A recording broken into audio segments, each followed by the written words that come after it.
It's time for another Monster of the Week, and this week's monster is the Intellect Devourer, or as my players more commonly know them as Brain Puppies. Intellect Devourers are a small CR2 creature that packs a horribly potent psychic punch. In previous editions of D&D, Intellect Devourers were a fungus that was grown and cultivated by mind flayers into pets.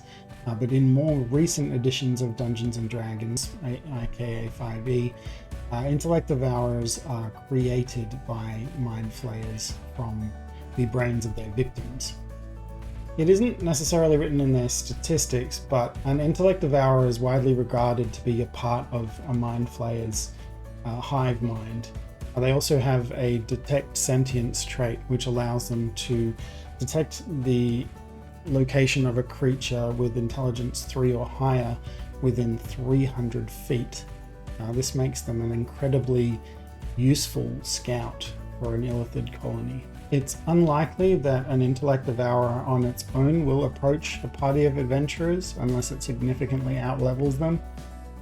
It's far more likely that an Intellect Devourer will wait until a single member is on their own before making an attack, and then attempt to insert itself in place of their brain using its body thief ability. Before an Intellect Devourer can use its body thief trait, it first has to devour intellect, rendering the target stunned.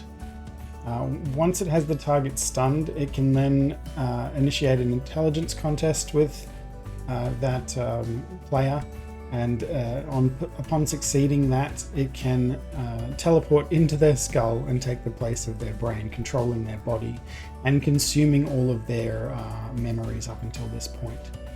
This can make for some very fun role play opportunities for your group, especially if you take that player aside, let them know what has happened, but let them know that they can keep role-playing their character as normal until the discovery is made by the other players.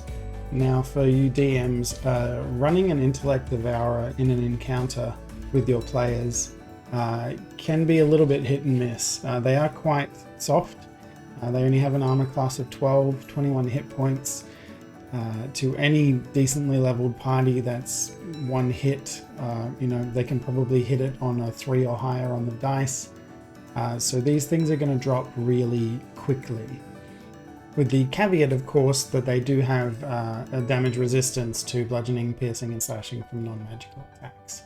An Intellect Devourer that does not have a host should always be hiding. They are well aware of how small and fragile they are. They're a forward scout, they're not assault troops.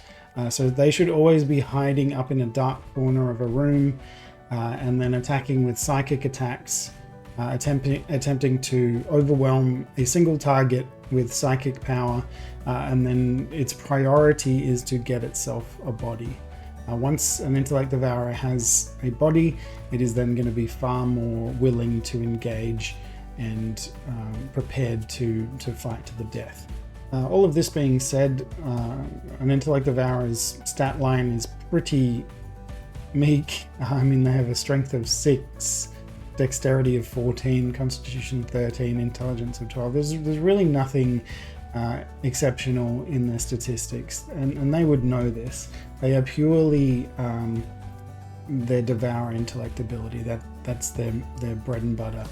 Now, Intellect Devourers Devour Intellect has a caveat in it that the target is stunned until it regains at least 1 point of intelligence.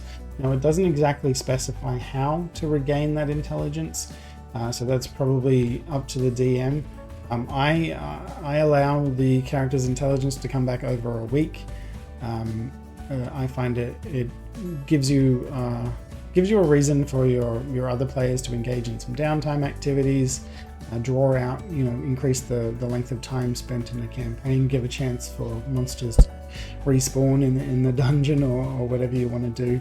Make it a significant punishment that someone has been taken out of the game for an entire week. Or, if they have significant high-level magic, then they can just counteract that. Or if they can get back to a larger city and pay for that service, then they can get back into the action quicker. Just generates a little bit more side action for your game. Have you had the pleasure or the pain of versing in an Intellect Devourer in your game, or have you run one as a DM? Have you got any tips for me? Let me know in the comments, and we'll see you next week.